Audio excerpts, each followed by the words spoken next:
شروع اللہ کے نام سے اور کروڑہا درود و سلام محمد عربی صلی اللہ علیہ وسلم اور ان کی آل پر۔ میں ہوں ڈاکٹر رؤف رانا اور آپ دیکھ رہے ہیں میرا YouTube channel pharmacist online.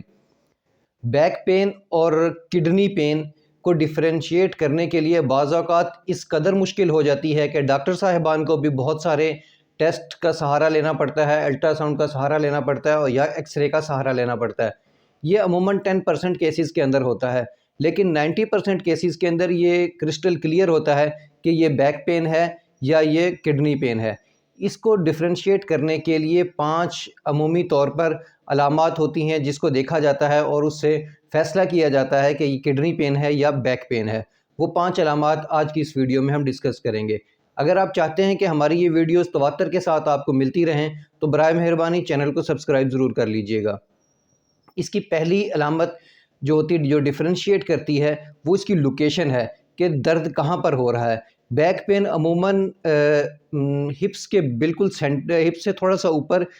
Back side پہ بالکل سینٹر کے اندر ہو رہا ہوتا ہے اور یہ کانسٹنٹ اسی جگہ پر ہو رہا ہوتا ہے، جبکہ کڈنی پین ایک سائیڈ پہ ٹرن ہوتا ہے، وہ ایریا جہاں پہ ہم یوں ہاتھ رکھتے ہیں اور ہاتھ رکھنے کے بعد جو انگوٹھا جس سائیڈ پر پلیس ہوتا ہے اور عموماً اس کی جو ٹپ ہے اس سائیڈ پہ اگر درد ہو تو اس کو کڈنی پین کہا جاتا ہے۔ یہ آپ کی رب اور آپ کے ہپ جوائنٹ کے درمیان کے اندر جو گیپ ہے اس کے اندر عموماً یہ جگہ پہ پلیس کر رہا ہوتا ہے، بیک سائیڈ پہ یہ کڈنی پین ہو رہا ہوتا ہے۔ لیکن اگر درد آپ کے بیک سائیڈ پہ بالکل درمیان میں ہو اور ہپ سے معمولی سا اوپر ہو تو یہ کمر کا درد ہوتا ہے۔ اس کی دوسری علامت جو اس کو ڈیفرینشیٹ کرتی ہے وہ اس کے درد کی شدت ہے۔ عمومی طور پر جو بیک پین ہوتا ہے، کمر کا درد ہوتا ہے، وہ ڈل پین ہوتا ہے، اتنا زیادہ سویر نہیں ہوتا۔ کچھ کنڈیشن میں ہو بھی سکتا ہے لیکن اتنا زیادہ سویر نہیں ہوتا، جبکہ جو کڈنی پین ہے یہ فوراً یکدم سٹارٹ ہوتا ہے اور سویر پین ہوتا ہے جس کو ہم کہتے ہیں کہ چیس اٹھتی ہے اس کے اندر سے، یہ اس قسم کا درد ہوتا ہے۔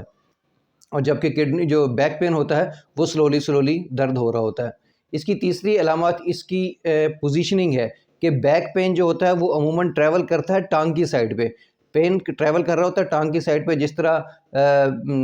لنگڑی کا درد بھی ہو سکتا ہے یا جس کو شاٹی کا پین کہتے ہیں اس طرح بھی ہو سکتا ہے، لیکن یہ ٹریول کرتا ہے آپ کی لیگز کی سائڈ پہ۔ لیکن اگر کڈنی پین ہو تو کڈنی پین ٹریول کرتا ہے آپ کے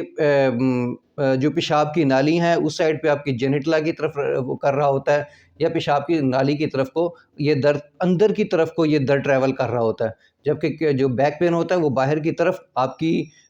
ٹانگوں کی سائڈ پہ وہ ٹریول کر رہا ہوتا ہے۔ اس کی چوتھی علامت یہ ہے کہ یہ جو پین ہے یہ ایسوسیٹ ہو رہا ہوتا ہے کسی نہ کسی چیز کے ساتھ۔ اگر کڈنی پین ہوگا تو اس کے ساتھ آپ کو یورینری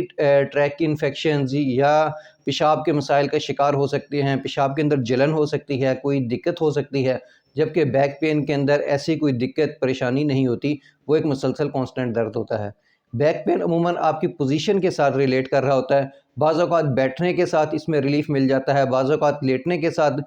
کمر کے درد میں ریلیف مل جاتا ہے، جبکہ گردے کا درد ایسا ہوتا ہے کہ اس کا پوزیشن کے ساتھ کوئی تعلق نہیں ہوتا۔ انسان خواہ لیٹ جائے، بیٹھ جائے، کھڑا ہو جائے، کسی بھی پوزیشن کے اندر ہو، لیکن وہ درد کنٹینیوسلی جو ہوتا ہے وہ جاری رہتا ہے، جبکہ کمر کے درد کو کسی نہ کسی باڈی کی کسی نہ کسی پوزیشن کے اندر کچھ نہ کچھ ریلیف ضرور مل جاتا ہے۔ یہ 5 بڑی نشانیاں ہیں جس سے آپ ڈیفرینشیٹ کر سکتے ہیں کہ یہ کمر کا درد ہے یا گھٹنے کا یا گردے کا درد ہے۔ لیکن پھر بھی اس کو اگر کوئی بات کنفیوژن رہ جائے اور آپ اس کو کلیئر نہ کر سکیں تو فوری طور پر اپنے نیفرولوجسٹ کو چیک کروانا چاہیے تاکہ وہ کچھ ٹیسٹ کروا سکے یا الٹرا ساؤنڈ کروا سکے اور اس کو ڈیفرینشیٹ کر سکے۔ اللہ آپ کو اور آپ کے تمام اہل خانہ کو صحت والی زندگی عطا کرے۔ اللہ حافظ۔